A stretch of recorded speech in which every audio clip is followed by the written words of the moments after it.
NBR সংস্কার ঐক্য পরিষদের ডাকে গত কয়েকদিনের কর্মসূচি এবং গতকাল ও আজ অর্থাৎ 28 এবং 29 জুন 2025 তারিখের যে কমপ্লিট শাটডাউন চলছে তার প্রেক্ষিতে আমদানি রপ্তানি তথা দেশের অর্থনীতির যে অচলাবস্থা সৃষ্টি হয়েছে তা নিরসনে দেশের ব্যবসায়ী নেতৃবৃন্দের উদ্যোগ এবং আলোচনাকে আমরা স্বাগত জানাই। মাননীয় অর্থ উপদেষ্টার সাথে ব্যবসায়ী নেতৃবৃন্দের আলোচনার প্রেক্ষিতে কিছু বিষয়ে ইতিবাচক প্রতিশ্রুতি পাওয়া গেছে। অন্যদিকে সরকার রাজস্ব ব্যবস্থার সংস্কারে যে 5 সদস্য বিশিষ্ট উপদেষ্টা কমিটি গঠন করেছে তাকে ঐক্য পরিষদ স্বাগত জানায়। আমরা এই কমিটির সাথে সক্রিয়ভাবে কাজ করে টেকসই রাজস্ব সংস্কার করতে অবদান রাখতে পারব বলে আশা করি। এমতাবস্থায় দেশের শীর্ষস্থানীয় ব্যবসায়ী নেতৃবৃন্দের অনুরোধের প্রেক্ষিতে এবং দেশের আমদানি রপ্তানি ও সাপ্লাই চেইন সচল রাখা তথা অর্থনীতির বৃহত্তর স্বার্থে এবং জনগণের স্বার্থ বিবেচনায় নিয়ে এনবিআর সংস্কার ঐক্য পরিষদ তাদের কমপ্লিট শাটডাউন এত দ্বারা প্রত্যাহার করেছে। তবে একটি পূর্ণাঙ্গ এবং টেকসই রাজস্ব ব্যবস্থা সংস্কারে আমাদের উদ্যোগ ও কার্যক্রম যথারীতি অব্যাহত থাকবে।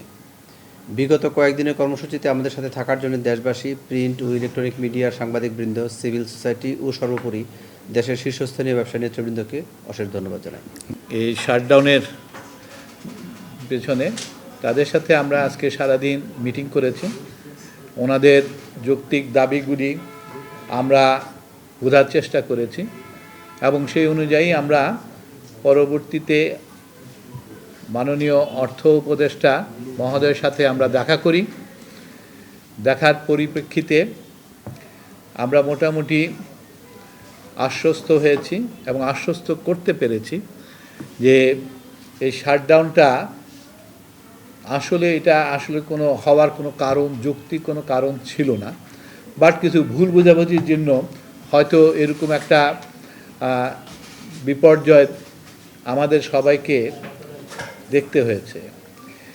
তা আমরা ওনাদের সাথে আলাপ করে যে যৌক্তিক এবং আইনসঙ্গত যে বিষয়গুলি আছে সেগুলি নিয়ে ওনাদের সাথে আবার সরকার বসবে এবং দরকার হলে আমরাও তার মধ্যস্থতা করব। এবং ওনাদের যে কিছু দাবি ছিল তার মধ্যে একটা দাবি ছিল যে এই যে সেপারেশন কিন্তু ওনারাও চায়, বাট এটা যাতে সব স্টেক হোল্ডারদেরকে একত্রে করে তারপরে যাতে একটা প্রপার আলোচনার ভিত্তিতে একটা সুন্দর একটা যাতে রিফর্ম হয়, যাতে করে এটা ফাংশনাল হয় দেশের জন্য এবং সবার জন্য উপকারে আনে। সেই জিনিসটা আমরা আশা করি যে সরকার আমাদেরকে সে ধরনের আশ্বস্ত করেছেন এবং সেই পরিপ্রেক্ষিতে আমরাও ওনাদেরকে আশ্বস্ত করেছি।